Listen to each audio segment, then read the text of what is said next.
Good evening, everyone. We are kid reporters from Clarendon Elementary School. We are honored to perform our Fred Korematsu play here tonight. Ms. Karen Korematsu, we appreciate your hard work for our education. We would now like to share what we have learned from studying about Fred Korematsu. It was a beautiful Sunday morning, December 7th, 1941. Let's go to the top of the hill and listen to music. Breaking news, Pearl Harbor has been struck by Japan. More than 2,400 people have been killed. That is not possible. Why did the Japanese do that?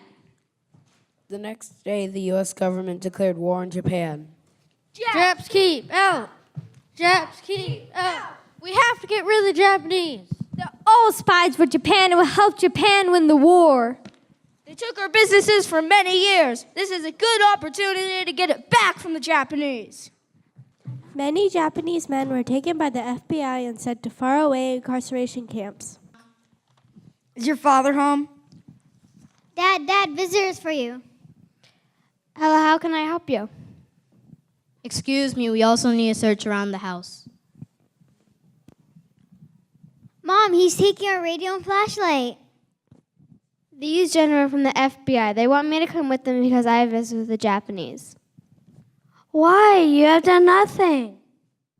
It is a military order. We must go. On February 19, 1942, President Roosevelt issued an Executive Order 9066. 120,000 Japanese Americans across the West Coast were incarcerated just because of their race. Only a few people refused to go, including Fred. I am an American citizen. I was born in Oakland and have lived here for 23 years. They cannot do this to me. It is not right. Hey, why don't you get plastic surgery and change your name? Good idea. Fred tried to continue living his life as before. One day, he was waiting for his girlfriend on the street.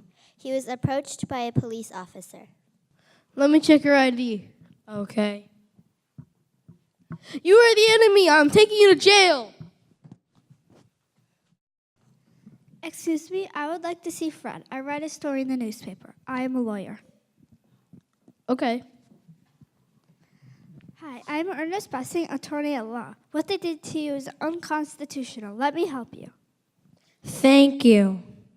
I will fight this all the way to the Supreme Court if I have to. Fred testified in his own defense at the Federal District Court in San Francisco. Guilty. Bail will be set at $5,000. Here's a check. Come on, Fred. Yeah, I'm free. I have to take you to the camps. He is a civilian, and we just paid bail. He has the right to go and be free. We have military orders. He has to come with us. Fred and his family were sent to the Topaz internment camp in the Utah desert. It was surrounded with barbed wire and had 7 guard towers. Fred worked hard, but he was alone. Fred, you should not fight. Don't go all the way to the Supreme Court. Just drop it. You're bringing disgrace to Japanese Americans with this lawsuit. We should obey the government to show our loyalty, not this nonsense. I disagree. We are in prison camps. We didn't do anything wrong. This is not our country. It's better to keep quiet. In 1944, the Supreme Court ruled against Fred Korematsu. The Supreme Court made a 6-3 decision. Let's interview them. Justice Hugo Black, what do you think? I support the exclusion order. We find it constitutional at the time because it is wartime. Korematsu was aware of the order but violated it, so he was guilty of misdemeanor. How about Justice Frankfurter? Anything that is necessary to win the war should be done. Some things may not be pleasant, but we should still consider the fact that the country is at war. These 3 justices were against this decision. Justice Roberts. Korematsu's case was a clear violation of constitutional rights. With multiple orders, he was expected to give up his freedom before challenging the military orders. Justice Murphy. I agree that some Japanese would help Japan, but it should not be used to prove guilt on the part of every member of the Japanese race. This is obvious racial discrimination. Justice Jackson. This was like a loaded weapon waiting to be used. The judicial system should not be made to enforce military orders. Judges should only apply the law. Otherwise, courts will become instruments of military policy. Thank you. After release from camp, Fred could not return to the West Coast and had to fight racism against Japanese. After World War II ended, Fred returned to Oakland with his wife Catherine in 1949. He didn't talk about his case. In 1967, Fred's daughter Karen heard about her father's case for the first time in a high school classmate's report. Good morning, class. Who would like to share the report first? Maya. Okay. In 1944, Korematsu lost his case. The Supreme Court upheld the mass internment of Japanese Americans for military necessity and hardships are part of war. Korematsu, that's my last name. I need to go home.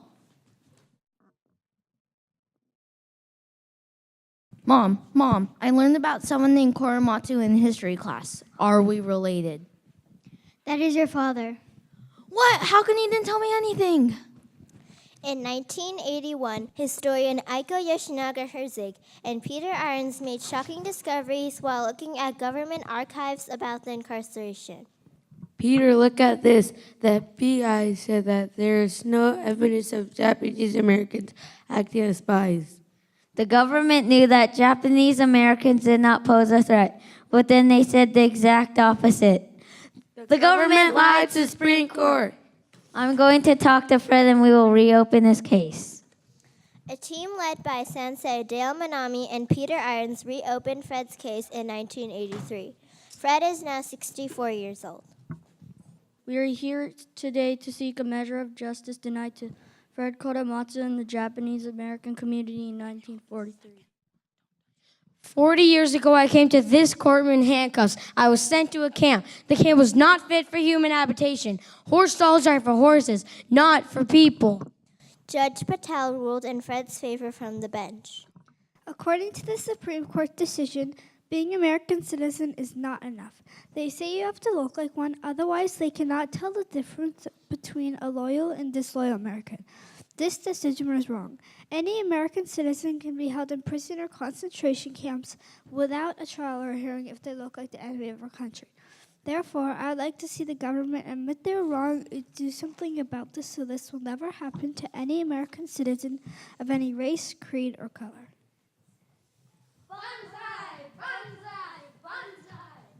This decision aided in the signing of Civil Liberties Act of 1988 by President Reagan that formally apologized to all of those who were impacted by Executive Order 9066. In 1998, President Bill Clinton awarded Fred the nation's highest civilian award, the Presidential Medal of Freedom.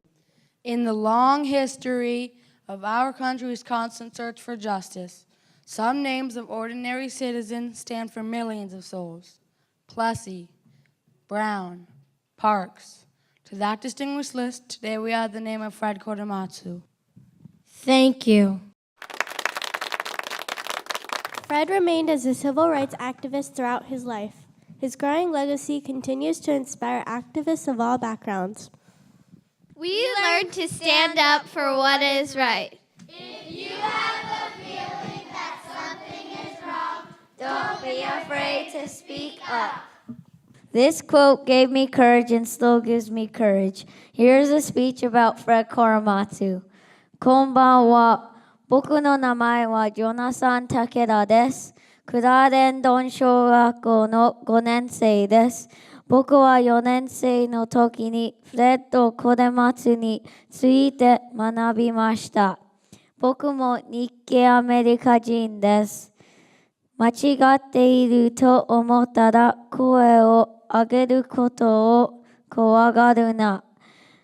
フレッド・コレマツのこの言葉は僕に勇気をくれました。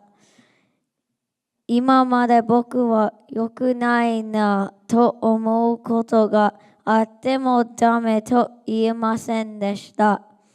でもフレッド・コレマツのことを学んでから僕は変わりました。フレッド・コレマツは今でも僕のヒーローです。彼は間違っていることにダメと言える勇気をくれました。Birthday, Fred Korematsu! どうもありがとうございました。